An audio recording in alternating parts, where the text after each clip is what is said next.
Hi, this is Grandmom Betty again with another story for middle grade school children. And I hope you like this one. It's called The King Who Used the Back Door. Listen, warned Michael, a trusted guard of the king. When the king is preparing to retire tonight, we'll replace his door guard with one of our men and we'll kidnap the king. We can't make any mistakes. King Jerome was known for being a very gentle and kind man, but he had many enemies who wanted to kill him, even among his protectors. He treated his servants no different than anyone else. In fact, believing himself to be a servant to his countrymen, he also used the back door of the palace, as was the custom of the servants and the workers. This practice may have saved his life when he came in and overheard the guards' plot to kidnap him. As soon as the guards left, the king went immediately to Aaron, the captain of the guard. "My guards are scheming to kidnap me, and Michael seems to be the instigator. My most trusted guard is now my enemy." "Jerome, how do you know this? Who told you?" "I heard it with my own ears, Aaron. When I came in the back door, I saw several guards huddled together and talking low. I overheard Michael giving instructions. He was telling each guard to be sure and do his part so the plan will work. But I didn't hear the reason for the kidnapping." "I will check into this at once. In the meantime, I will give you more protection," suggested Aaron. No, I want to be available for my people. More guards might discourage them." The king had two brothers, Ibel and Eras. Ibel loved the king, but Eras was jealous of him, his own brother, and he thought that he should be king. The king went to see Ibel. After telling him all that he had overheard about the kidnapping, he said, "You know, Ibel, I'm not even sure if I can trust Aaron, the captain of the guard." "Well, let them kidnap you. I will secretly watch to see where they take you," Ibel responded.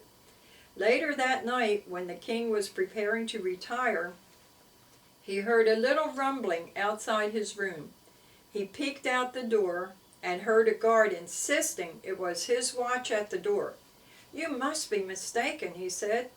"It is Monday night, and it has always been my post." All of a sudden, one of the other guards put something over his face and carried him away. The king didn't recognize the one who took his place. He quietly closed the door and slipped into bed.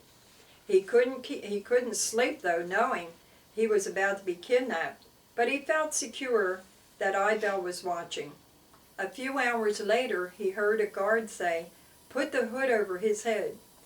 Being over 6 feet tall and almost 200 pounds, it took 3 guards to carry the king down the long hallway and several flights of stairs to the palace carriage. They placed him on the floor and drove off. "I know I'm in the carriage, and only the head guard under Aaron has the authority to grant permission for anyone else to use it," the king whispered to himself. "Then Richard must be involved too." They drove for a very long time before they stopped. The king thought he recognized some of the kidnappers' voices. All of a sudden there was complete silence. The guards didn't speak a word as they lifted the king from the carriage and placed him in what seemed like a cage. He was made to sit up as though he was in a chair.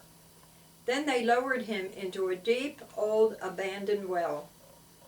He knew he was being lowered into something, but he only knew it felt cold and damp and smelled moldy. The kidnappers left and went back to the palace. After they left, Ibel hurried to see if the king was okay, and he told him he was going to get help. He rushed back to the palace and went to Aaron. He felt he had no other choice but to trust him. "Aaron, you have to come with me. Some of the guards kidnapped the king, and they put him down a deep well. You have to help me get him out." Aaron went with Ibel, and they were able to pull the king out of the well. The kidnappers went about their business as usual, mingling with the other guards. The king was never late for breakfast before, so a servant went to check on him. The guard opened the door and both went in. He said he didn't know where the king went. The palace was searched and the servants were being questioned. No one had seen the king since before he retired the night before.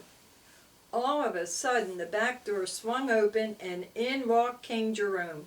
Some of the guards looked stunned and started to run in different directions. "Stay where you are, all of you," ordered Aaron, the loyal captain of the guard. "You are all under arrest, including you, Michael." Then Aaron went to find Richard and anyone else who was involved with the kidnapping, including the ones whose voices the king had recognized.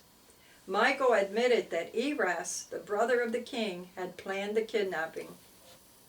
He thought the king would die before he was found in the well. He was apprehended just as he was leaving the country.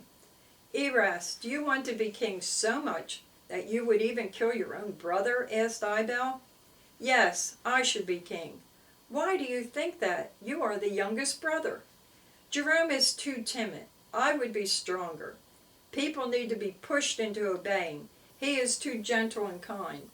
"No, Eras. People need to be led, not pushed. That is what your brother does. He leads his people." Eras was taken away to join the others in prison. On the king's next public appearance, his countrymen, having heard of his kidnapping, cheered and shouted for a long time. This humble man who used the back door was a much-loved king. Thank you, and tune in again.